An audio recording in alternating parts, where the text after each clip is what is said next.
Shalom Aleichem, a good moed and modim l'simcha. The Mishnah Yomi continues in chapter 7 of Pesachim. Now, yesterday in Mishnah Vav, we talked about if most of the people or all of the Kohanim are tamei, they had contact with a dead body, then we would bring the Pesach anyway in tumah.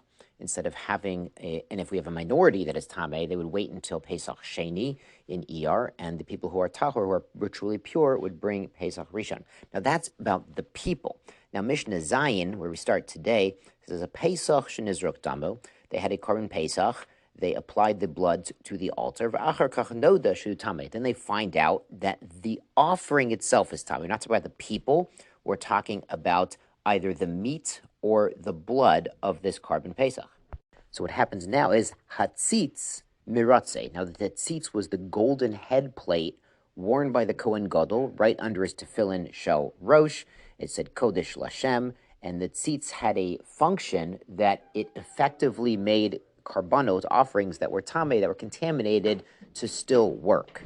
And in this case, it works in the sense that the owner of this korban, where the blood or the meat got tamei, doesn't have to bring a Pesach Sheni. However, if the body, the meat of the Pesach itself became tamei, he can't eat it.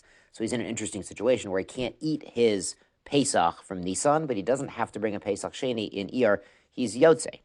Now the Mishnah brings a contrast. Nitma haguf, if the body of the person, now we're talking about the person who owns the korban Pesach, that became ritually contaminated. Eina tzitz meratze. The tzitz on the head of the Kohen Gadol doesn't work for that.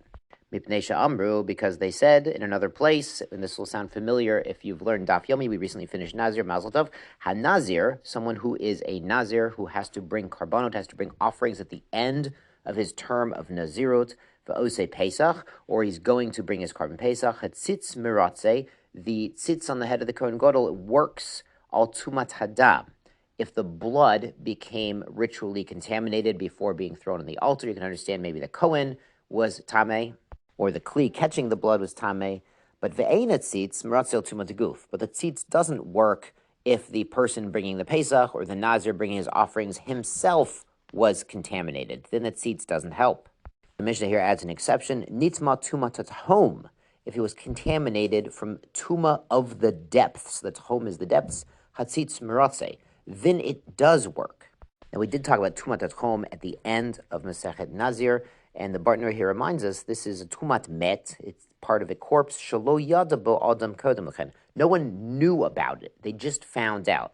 So one of the examples they bring in Nazir is somebody went to the mikveh, and if there was part of a dead body, God forbid, floating on top of the mikveh, then we understand somebody saw, somebody knows, he probably bumped into it, everyone knows about it. But what if there's part of a dead body, God forbid, stuck to the bottom of the mikveh in the cave, and no one knew about it? A bunch of people used the mikveh, and then later they found out, oh my gosh, there's a dead body there. They got to go find all the guys who used the mikveh and say, hey, listen, there was tumat atchom. They didn't know about it. So if that guy who used that mikveh was a Nazir, he already brought his karbanot, and then he finds out, oh my gosh, I was tamei all day long, I didn't know about it from that mikveh, or he was someone who was osei Pesach, he already brought his korban Pesach, then finds out he was hit with a tumat tachom, he never knew about it, then the tzitz does work in that case.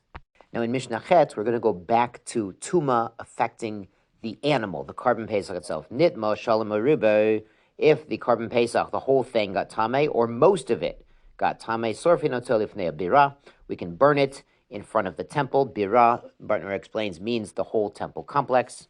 And interestingly, the Bartner here points out that you could have theoretically burnt it anywhere in Yerushalayim because that's where you can eat it, but we want to bring a little bit of embarrassment, a little bit of shame to people who let their korban Pesach get tamei. After they had a tar korban Pesach, it was good to go, and then Nebuch, they let something tamei mate touch it, and now they can't use it, they can't eat it, so we make them schlep it back to the temple to burn it in front of people. But they can use the firewood that belongs to the temple, that was used for the ma'aracha, and that's so we don't embarrass people who don't have enough money for extra firewood, but we do want them to have a little bit of second thoughts and more care when they are taking care of the Pesach. It does not become tamei.